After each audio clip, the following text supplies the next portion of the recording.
লোকের একটা সমাবেশ ঢাকা শহরে করতে কত টাকা লাগে? This is my basic question. টাকাটা আসলো কোত্থেকে? টাকাটা কি আসমানি উপায় আসছে?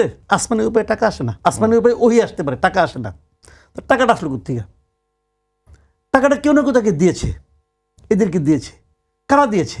কোনো বিশাল বড় লোক দিয়েছে নাকি সাধারণ মানুষ দিয়েছে? যদি সাধারণ মানুষ দেয়, কে কত দিয়েছে হিসাব দেন, আমি একটা হিসাব চাই।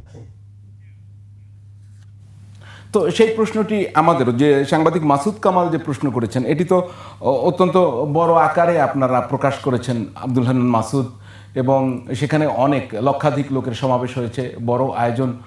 তো সেখানে আপনাদের এরপরে আরেকটি যে এই আয়ের তাহলে তো একটু অর্থ খরচ হয়েছে, এর উৎসটা কি আয়োজনে? দেখেন হচ্ছে কত টাকা লাগে সেটাও যদি মাসুদ কামাল ভাই বলে দিতেন তাহলে আমাদের কাছে আরো স্পষ্ট হইতো।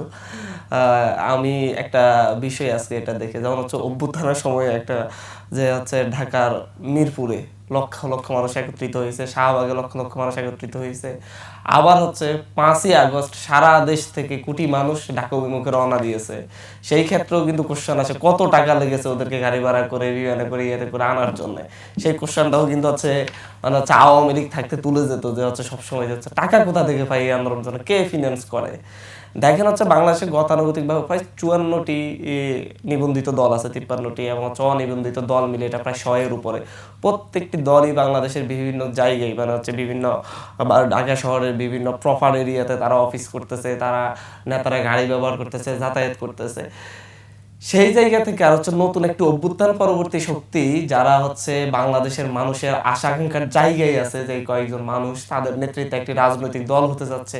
তো সেই জায়গার ফিনান্স নিয়ে এত কোশ্চেন, কিন্তু তার আগে তো কই আমি তো দেখি নাই যে হচ্ছে এত বছর ধরে দীর্ঘদিন ধরে ছাত্র থেকে রাজনীতি করতেছে অনেকেই, জুনায়েদ সাকিব ভাই, নুরুল হক নূর ভাই, এরপর হচ্ছে গণসংহতি, প্রত্যেকের এক একটা এই যে কোশ্চেনগুলো এত বড় করে তোলার জন্য, বিতর্কিত করার জন্য তোলা হচ্ছে বলে আমরা মনে করি। আমরা স্পষ্টতই বলেছি যে হচ্ছে আমাদের যে হচ্ছে ফিনান্স পলিসি সেটা নিয়ে আসলে হচ্ছে আমরা কাজ করছি। আমরা আপাতত বিভিন্ন জায়গা থেকে প্রবাসীরা আছে, আমাদের নিজস্ব বিভিন্ন ধরনের শুভাকাঙ্ক্ষীরা আছে, প্রত্যেকে আমাদেরকে বিভিন্নভাবে হেল্প করেন। যেমন ধরুন হচ্ছে আমি যদি হচ্ছে এই 5 মাস 7 মাস আগে আমার চলার জন্য 7,000 10,000 টাকা তো হতো, এখন তো আমার সেই টাকা তো হয় না। কিন্তু এটা তো আর আমি চুরি করে আমি ইউজ করছি না, যে চুরি করে আমি আয় করছি না। আমার তখনও শুভাকাঙ্ক্ষী ছিল যারা আমাকে বিভিন্নভাবে হেল্প করতো, এখনো আমার শুভাকাঙ্ক্ষীর সংখ্যা নিশ্চয়ই বাড়ছে, কমে নাই। সানবিট সব দিবে সামাল। সানবিট ম্যাজিক প্রেস ডিশওয়াশিং এর মাথা ঘোরানো সলিউশন।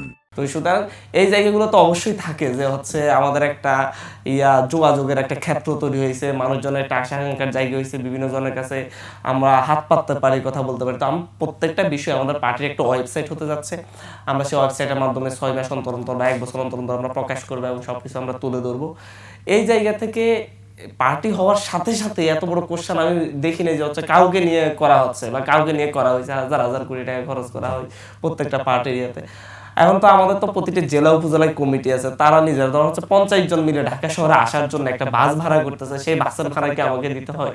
তারা তো বাস ভাড়া করে ক্রিকেট খেলা দেখতেও আসে, এক একটা শো দেখতেও আসে। তো তারা তাদের পকেট থেকে, যারা এই পার্টিটা করে, যারা স্টুডেন্ট বলেন, মনে করেন যে স্টুডেন্ট আসছে, তারা ঢাকায় আসতে যাইতে ধরুন 4 মাস পর 5 মাস পর তারা একবার আসতে যাচ্ছে, এখানে 1,000-1,500 টাকা খরচ করার সক্ষমতা তাদের আছে। এখন মঞ্চ রেডি বা ইয়ে রেডি করতে কত টাকা লাগে, সেই টাকাগুলো কিভাবে ম্যানেজ হচ্ছে সেটা যদি কোশ্চেন করে, তাহলে যে 20-22 লাখ টাকা কিভাবে হচ্ছে, এটা খুবই মানে হচ্ছে একটা হাস্যকর ব্যাপার হিসেবে হচ্ছে। বিতর্ক তৈরি করার জন্য, জাতির সামনে প্রশ্নের মুখে ফেলে দেওয়ার জন্য মূলত হচ্ছে এই ধরনের কোশ্চেনগুলো আসে বলে আমার মনে হয়।